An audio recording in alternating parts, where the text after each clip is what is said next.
Se realmente assim é, e afirmamos ser a função do homem uma certa espécie de vida, a esta vida, e esta vida uma atividade ou ações da alma que implicam um princípio racional, e acrescentamos que a função de um bom homem é uma boa e nobre realização das mesmas, e se qualquer ação é bem realizada quando está de acordo com a excelência que lhe é própria, se realmente assim é, o bem do homem nos parece como uma atividade da alma, em consonância com a virtude. E, se há mais de uma virtude, com a melhor e mais completa. Mas é preciso ajuntar numa vida completa?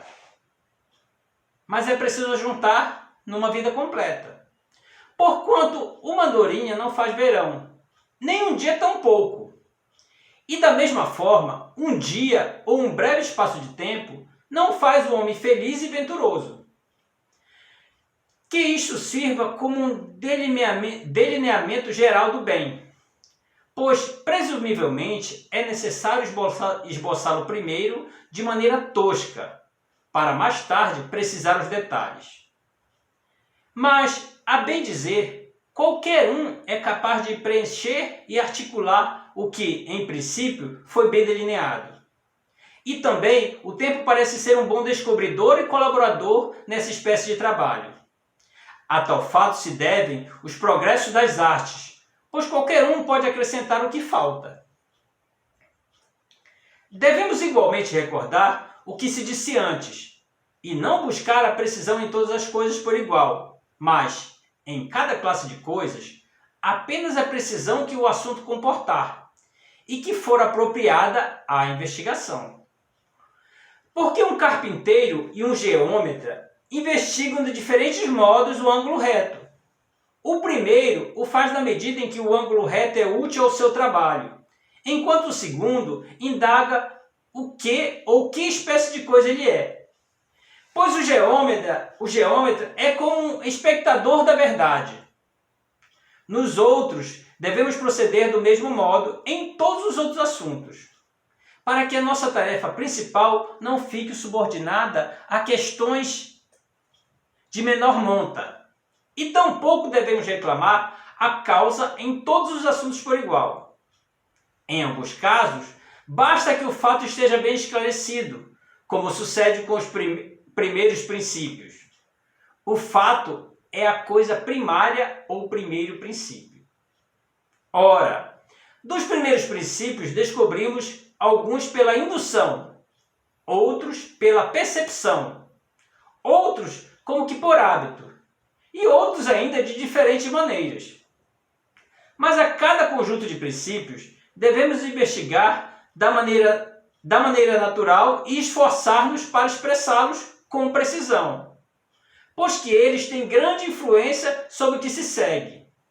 Disse, com efeito, que o começo é mais que metade do todo, e muitas das questões que formulamos são aclaradas por ele. Oitavo, devemos considerá-lo, no entanto, não só à luz da nossa conclusão e das nossas premissas, mas também do que a seu respeito se costuma dizer. Pois, com uma opinião verdadeira, todos os dados se harmonizam, mas com uma opinião falsa, os fatos não tardam a entrar em conflito. Ora, os bens têm sido divididos em 3 classes, e alguns foram descritos como exteriores, outros como relativos à alma ou ao corpo. Nos outros consideramos como mais propriamente e verdadeiramente bens os que se relacionam com a alma, e como tais classificamos as ações e atividades psíquicas. Logo, o nosso ponto de vista deve ser correto, pelo menos de acordo com esta antiga opinião, com a qual concordam muitos filósofos. É também correto pelo fato de identificarmos o fim com certas ações e atividades, pois, desse modo, ele vê incluir-se entre os bens da alma e não entre os bens exteriores. Outra crença se harmoniza com a nossa concepção, é a de que o homem feliz vive bem e age bem, pois definimos praticamente a felicidade como uma espécie de boa vida e boa ação. As características que se costumam buscar na felicidade também parecem pertencer todas as definições que demos dela. Com efeito, alguns identificam a felicidade com a virtude, outros com a sabedoria prática, outros com uma espécie de sabedoria filosófica, outros com estas ou uma destas, acompanhadas ou não de prazer. E outros ainda também incluem a prosperidade exterior. Ora, algumas dessas opiniões têm tido muitos e antigos defensores, enquanto outras foram sustentadas por poucas, mas eminentes pessoas. E não é provável que qualquer delas esteja inteiramente equivocada, mas sim que tenham razão pelo menos a algum respeito, ou mesmo a quase todos os respeitos. Também se ajusta a nossa concepção a dos que identificam a felicidade com a virtude em geral, ou com alguma virtude particular, pois que a virtude pertence à atividade virtuosa. Mas há, talvez, uma diferença não pequena em colocarmos o sumo bem na posse ou no uso, no estado de ânimo ou no ato. Porque pode existir o estado de ânimo sem produzir nenhum bom resultado, como no homem que dorme ou que permanece inativo. Mas a atividade virtuosa, não. Essa deve necessariamente agir, e agir bem. E, assim como nos Jogos Olímpicos, não são os mais belos e os mais fortes que conquistam a coroa, mas os que competem.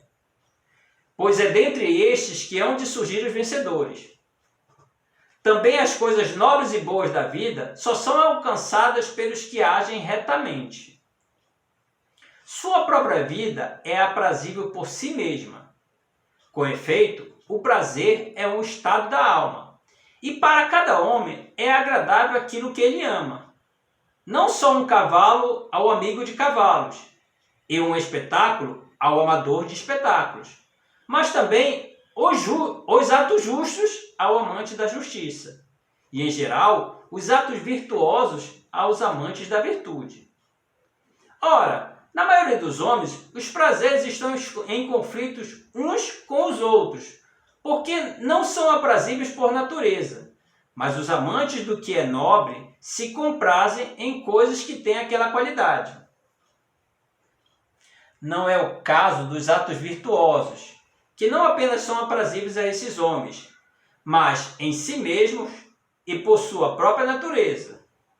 Em consequência, a vida deles não necessita do prazer como uma espécie de encanto adventício, mas possui o prazer em si mesma, pois que, além do que já dissemos, o homem que não se regozija com as ações nobres não é sequer bom.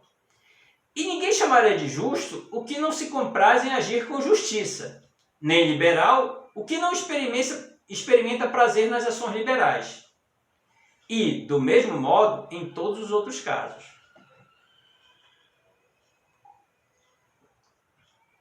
Sendo assim, as ações virtuosas devem ser aprazíveis em si mesmas, mas são, além disso, boas e nobres, e possuem no mais alto grau cada um desses atributos, enquanto o homem bom sabe aquilatá-los bem. Sua capacidade de julgar é tal como a descrevemos. A felicidade é, pois, a melhor e mais nobre e a mais aprazível coisa do mundo. E esses atributos não se acham separados como na inscrição de Delos. Das coisas a mais nobre é a mais justa, e a melhor é a saúde. Mas a mais doce é alcançar o que amamos. Com efeito, todos eles pertencem às mais excelentes atividades, e estas ou então uma delas, a melhor. Nós a identificamos com a felicidade. E, no entanto, como dissemos, ela necessita igualmente dos bens exteriores, pois é impossível, ou pelo menos não é fácil, realizar atos nobres sem os devidos meios.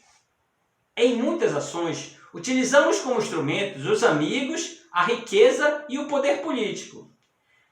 E há coisas cuja ausência empana a felicidade, como a nobreza de nascimento, uma boa descendência, a beleza. Com efeito, o homem de muito feia aparência, ou mal nascido, ou solitário e sem filhos, não tem muitas probabilidades de ser feliz.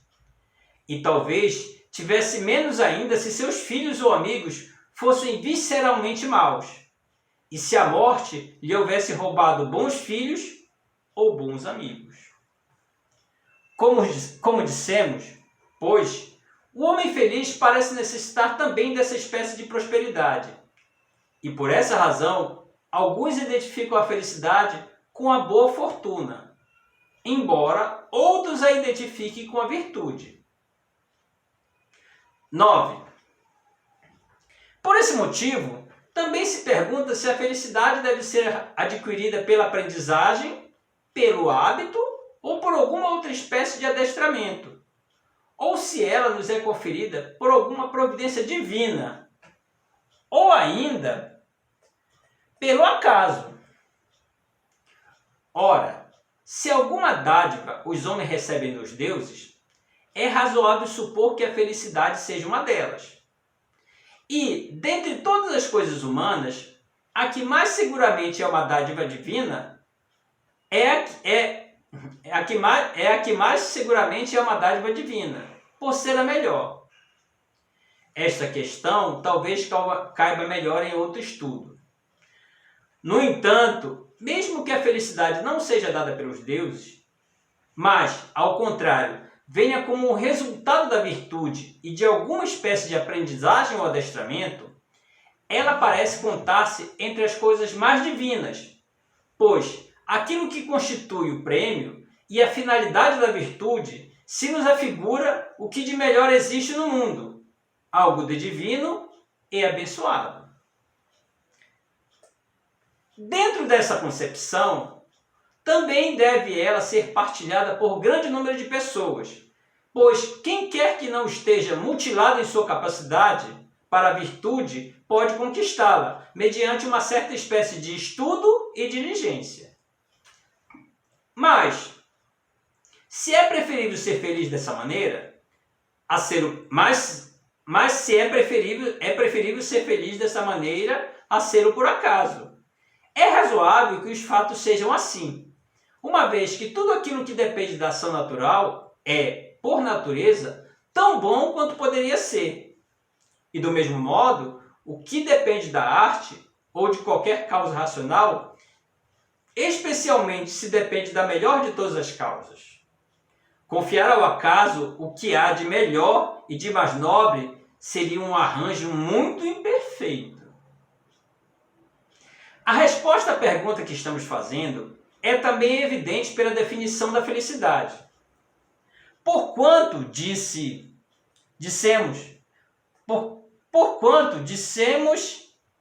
que ela é uma atividade virtuosa da alma, de certa espécie.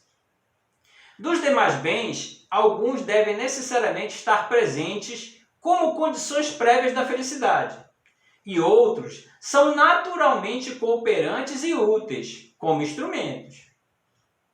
E isto, como é de ver, concorda com o que dissemos no princípio, isto é, que o objetivo da vida política é o melhor dos fins. E essa ciência dedica o melhor de seus esforços a fazer com que os cidadãos sejam bons e capazes de nobres ações. É natural, portanto, que não chamemos feliz nem ao boi, nem ao cavalo, nem a qualquer outro animal, visto que nenhum deles pode participar de tal atividade. Pelo mesmo motivo, um menino tampouco é feliz, pois que, devido à sua idade, ainda não é capaz de tais atos. e aos meninos a quem chamamos felizes estão simplesmente sendo congratulados por causa das esperanças que neles depositamos. Porque, como dissemos, há mister não só de uma virtude completa, mas também de uma vida completa, já que muitas mudanças ocorrem na vida e eventualidades de toda sorte. O mais próspero pode ser vítima de grandes infortúnios na velhice, como se conta de Príamo no ciclo troiano. E a quem experimentou tais vicissitudes e terminou miseravelmente, ninguém chama feliz. 10º. Então ninguém deverá ser considerado feliz enquanto viver? E será preciso ver o fim, como diz Solon, na obra do Heródoto? Mesmo que exposemos essa doutrina, dá-se-á o caso de que um homem seja feliz depois de morto. Ou não será perfeitamente absurda tal ideia, sobretudo para nós, que dissemos ser a felicidade uma espécie de atividade. Mas, se não considerarmos felizes os mortos, e se Solon não se refere a isso, mas quer apenas dizer que só então se pode, com segurança, chamar o homem de venturoso, porque finalmente não mais o podem atingir males nem infortúnios, isso também fornece matéria para discussão. Efetivamente, acredita-se que para o morto existem males e bens, tanto quanto para os vivos, que não têm consciência deles. Por exemplo, as honras e desonras, as boas e más fortunas dos filhos e dos descendentes em geral. E isto também levanta um problema. Com efeito, embora o homem tenha vivido feliz até a avançada idade e tido uma morte digna de sua vida, muitos reveses podem suceder aos seus descendentes. Alguns serão bons e terão a vida que merecem, ao passo que com outros sucederá o contrário. E também é evidente que os graus de parentesco entre eles e seus antepassados podem variar indefinidamente. Seria estranho, pois, se os mortos devessem participar dessas vicissitudes e, ora ser felizes, ora desgraçados. Mas, por outro lado, também seria estranho se a sorte dos descendentes jamais produzisse o menor efeito sobre a felicidade de seus ancestrais. Voltemos, porém, à nossa primeira dificuldade, cujo exame mais atento talvez nos dê a solução do presente problema. Ora, se é preciso ver o fim para só então declarar um homem feliz, temos aí um paradoxo flagrante. Quando ele é feliz? Os atributos que lhe pertencem não podem ser verdadeiramente predicados dele, devido às mudanças a que estão sujeitos. Porque admitimos que a felicidade é algo de permanente e que não muda com facilidade. Ao passo que cada indivíduo pode sofrer muitas voltas na roda da fortuna. É claro que, para acompanhar o passo de suas vicissitudes, deveríamos chamar o mesmo homem, ora de feliz, ora de desgraçado. O que faria do homem feliz um camaleão, sem base segura? Ou será um erro esse acompanhar as vicissitudes da fortuna de um homem? O sucesso ou o fracasso da vida não depende delas, mas, como dissemos, a existência humana delas necessita, como meros acréscimos. Enquanto o que constitui a felicidade, ou o seu contrário, são as atividades virtuosas ou viciosas. A questão que acabamos de discutir confirma a nossa definição, pois nenhuma função humana desfruta de tanta permanência como as atividades virtuosas, que são consideradas mais duráveis do que o próprio conhecimento das ciências. E as mais valiosas dentre elas são mais duráveis, porque os homens felizes, de bom grado e com muita constância, lhe dedicam os dias de sua vida. E esta parece ser a razão pela qual sempre nos lembramos deles. O atributo em apreço pertencerá, pois, ao homem feliz, que o será durante a vida inteira, porque sempre ou de preferência qualquer outra coisa. Estará empenhado na ação ou na contemplação virtuosa e suportará as vicissitudes da vida com a maior nobreza e decoro, se é verdadeiramente bom e honesto acima de toda censura. Ora, muitas coisas acontecem por acaso, e coisas diferentes quanto à importância. É claro que os pequenos incidentes, felizes ou infelizes, não pesam muito na balança, mas uma multidão de grandes acontecimentos, se nos forem favoráveis, tornará nossa vida mais venturosa, pois não apenas são, em si mesmo, de feitio a aumentar a beleza da vida, mas a própria maneira como o homem os recebe.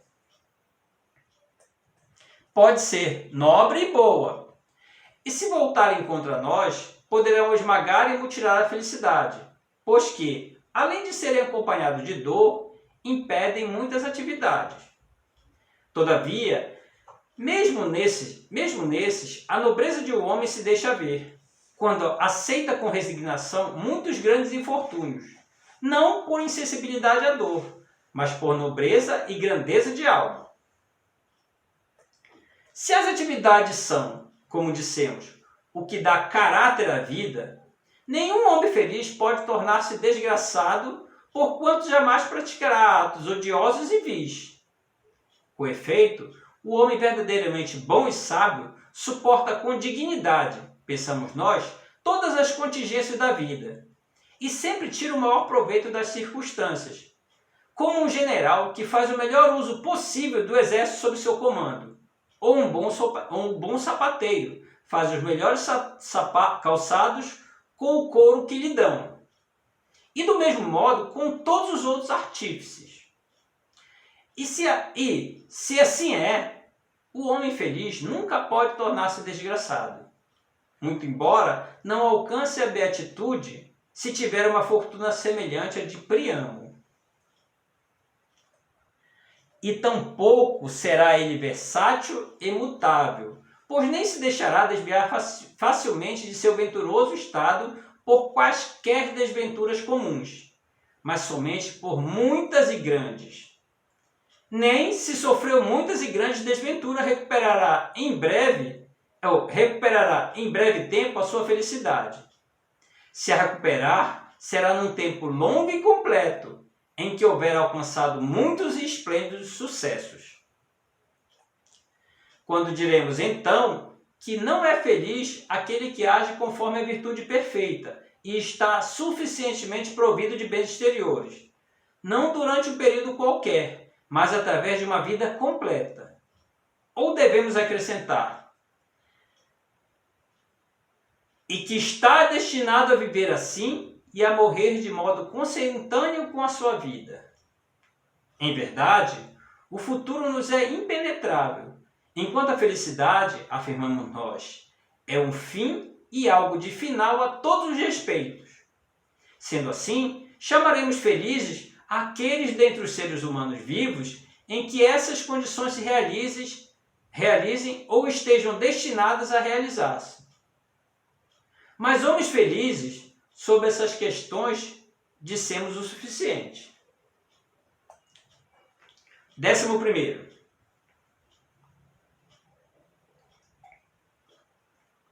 Que a sorte dos descendentes e de todos os amigos de um homem não lhe afete de nenhum modo, a felicidade parece ser uma doutrina cínica e contrária à opinião comum. Mas visto serem numerosos os acontecimentos que ocorrem e admitirem toda espécie de diferença, e já que alguns nos tocam mais de perto e outros menos,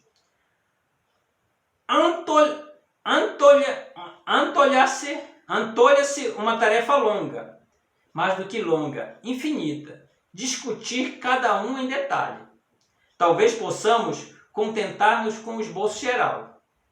Se, pois, alguns infortúnios pessoais de um homem têm certo peso e influência na vida, enquanto outros são, por assim dizer, mais leves, também existe diferença entre os infortúnios de nossos amigos, tomados em conjunto. E não dá no mesmo que os diversos sofrimentos sobrevenham aos vivos ou aos mortos.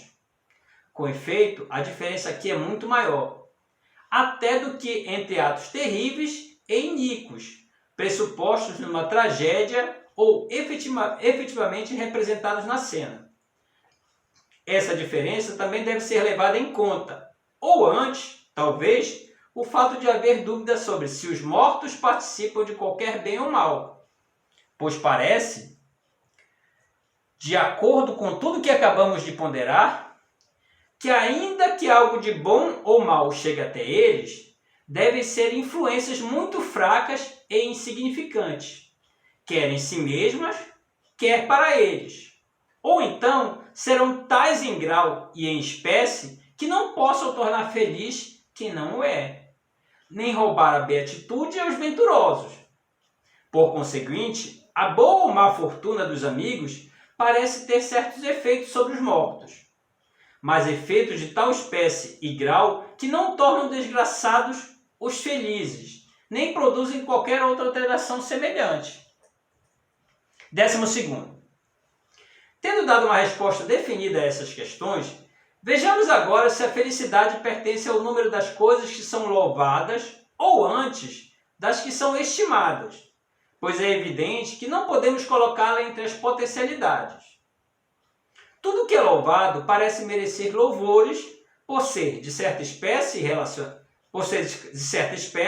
e relacionado de um modo qualquer com alguma outra coisa, porque louvamos o justo ou valoroso e, em geral, tanto o homem bom como a própria virtude, devido às ações e funções em jogo, e louvamos o homem forte, o bom corredor, etc., porque são de uma determinada espécie e se relacionam, de certo modo, com algo de bom ou importante. Isso também é evidente quando consideramos os louvores dirigidos aos deuses, pois parece ser absurdo que os deuses sejam aferidos pelos nossos padrões. No entanto, assim se faz porque o louvor envolve uma referência, como dissemos, a alguma outra coisa. Entretanto, se o louvor se aplica a coisas do gênero das que descrevemos, evidentemente o que se aplica às melhores coisas não é louvor, mas algo de melhor e de maior. Porquanto, aos deuses e aos mais divinos dentre os homens, o que fazemos é chamá-los felizes e bem-aventurados. E o mesmo vale para as coisas. Ninguém louva a felicidade como louva a justiça, mas antes a chama de bem-aventurada, como algo mais divino e melhor. Também parece que Eudoxo estava acertado em seu método de sustentar a supremacia do prazer. Pensava ele que o fato de não ser louvado o prazer, embora seja um bem, está a indicar que ele é o melhor do que as coisas a que prodigalizamos louvores. E tais são Deus e o bem, pois é em relação a eles que todas as outras coisas são julgadas.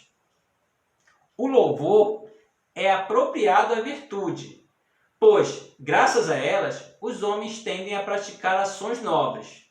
Mas os encômios se dirigem aos atos, quando do corpo. Quer do corpo, quer da alma. No entanto, talvez a sutileza desse assunto seja mais própria dos que fizeram um estudo dos encômios. Para nós, o que se disse acima deixa bastante claro que a felicidade pertence ao número das coisas estimadas e perfeitas. E também parece ser assim pelo fato de ser ela um primeiro princípio. Pois é, tendo em vista que fazemos tudo o que fazemos, e o primeiro princípio é causa dos bens, e afirmamos nós, algo de estimado e de divino. 13. Já que a felicidade é uma atividade da alma, conforme a virtude perfeita, devemos considerar a natureza da virtude, pois talvez possamos compreender melhor, por esse meio, a natureza da felicidade. O homem verdadeiramente político também goza a reputação de haver estudado a virtude acima de todas as coisas, pois que ele deseja fazer com que os seus concidadãos sejam bons e obedientes às leis. Temos um exemplo disso nos legisladores dos cretenses e dos espartanos, e em qualquer outro dessa espécie que possa ter havido alhures. E se essa investigação pertencer à ciência política, é evidente que ela estará de acordo com o nosso plano inicial. Mas a virtude que devemos estudar é fora de qualquer dúvida. E é, fora de qualquer dúvida, a virtude humana. Porque humano era o bem e humana a felicidade que buscávamos. Por virtude humana, entendemos não a do corpo, mas a da alma. E também a felicidade chamamos uma atividade de alma. Mas assim sendo, é óbvio que o político deve saber, de algum modo, o que diz respeito à alma. Exatamente como deve conhecer os olhos ou a totalidade do corpo, aquele que se propõe a curá-los. E com maior razão ainda, por ser a política mais estimada e melhor do que a medicina. Mesmo entre os médicos, os mais competentes dão-se grande trabalho para adquirir o conhecimento do corpo. O político deve estudar a alma, tendo em vista os objetivos que mencionamos, e quanto baste para o entendimento das discussões que estamos discutindo, já que os nossos propósitos não parecem exigir uma investigação mais precisa, que seria, aliás, muito trabalhosa.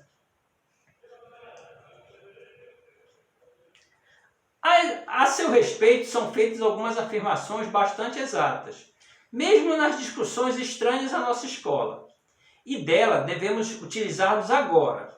Por exemplo, que a alma tem uma parte racional e outra parte privada da razão. Que elas sejam distintas como as partes do corpo ou de qualquer coisa divisível ou distintas por definição, mas inseparáveis por natureza, como o côncavo e o convexo na circunferência de um círculo, não interessa a questão com que nos ocupamos no momento. Do elemento irracional, uma subdivisão parece estar largamente difundida e ser de natureza vegetativa. Refiro-me a que é a causa da nutrição e do crescimento, pois é essa espécie de faculdade da alma que devemos atribuir a todos os lactantes e aos próprios embriões, e que também está presente nos seres adultos. Com efeito, é mais razoável pensar assim do que atribuir-lhes uma faculdade diferente.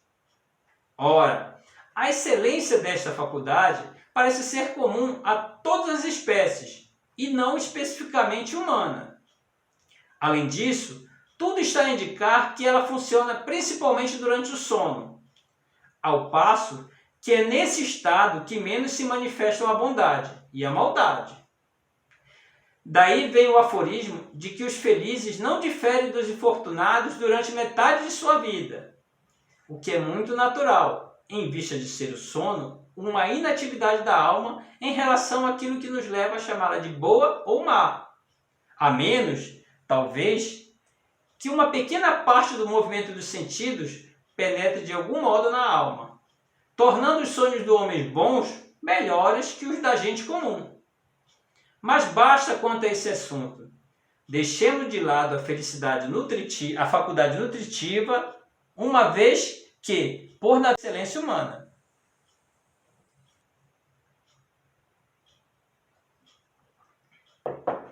Parece haver na alma, ainda, outro elemento irracional, mas que, em certo sentido, participa da razão. Com efeito, louvamos o princípio racional do homem continente e do incontinente, assim como a parte de sua alma que possui tal princípio. Porquanto ela os impele na direção certa e para os melhores objetivos. Mas, ao mesmo tempo, encontra-se neles um outro elemento naturalmente oposto ao princípio racional, lutando contra este e resistindo-lhe. Porque exatamente como os membros paralisados se voltam para a esquerda quando procuramos movê-los para a direita. A mesma coisa sucede na alma.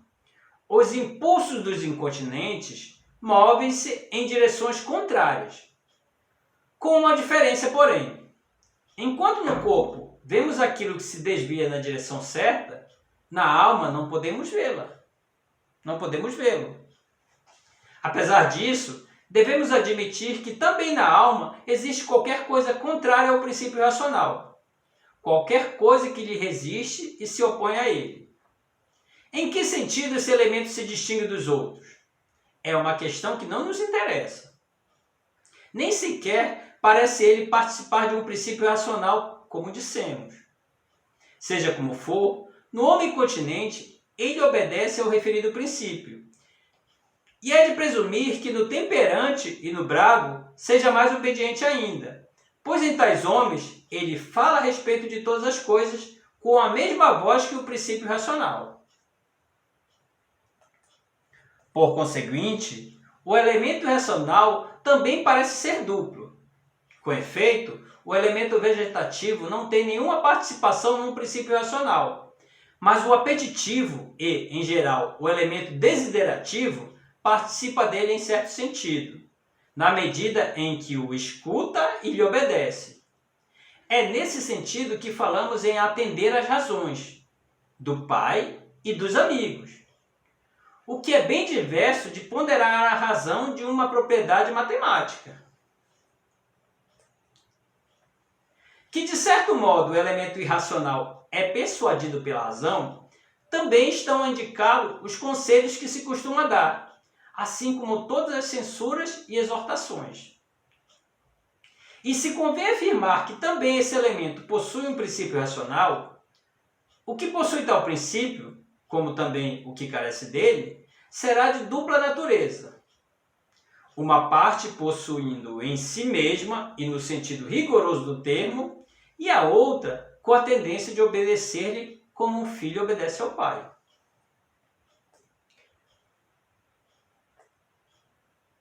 A virtude também se divide em espécies de acordo com esta diferença, porquanto dizemos que algumas virtudes são intelectuais e outras morais. Entre as primeiras, temos a sabedoria filosófica, a compreensão, a sabedoria prática, e entre as segundas, por exemplo, a liberalidade e a temperança. Com efeito, ao falar do caráter de um homem, não dizemos que ele é sábio ou que possui entendimento, mas que é calmo ou temperante. No entanto, louvamos também o sábio, referindo-nos ao hábito. E aos hábitos dignos de louvor chamamos virtudes. Fim do primeiro livro.